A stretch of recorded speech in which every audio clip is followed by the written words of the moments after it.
ভক্ষণত মোক যে এটা গীত গাবলৈ এটা সময় আপোনালোকে দিলে তাৰ বাবে তেওঁলোকক মোৰ ফালৰ পৰা অশেষ ধন্যবাদ জনাইছোঁ আৰু বহুদিন হ'ল গীত চৰ্চা কৰা নাই যদি কিবা ভুল হয় আপোনালোকে ক্ষমা কৰি দিয়ে যে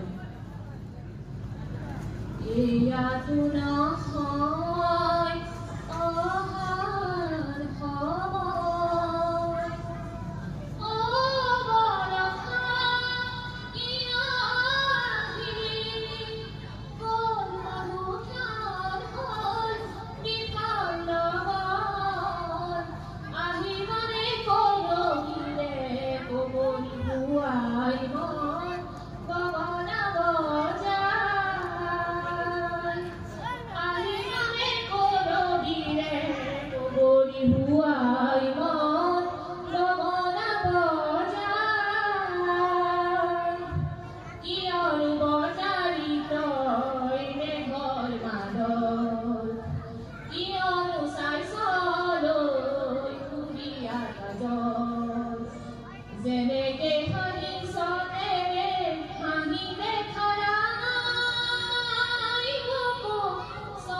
Why?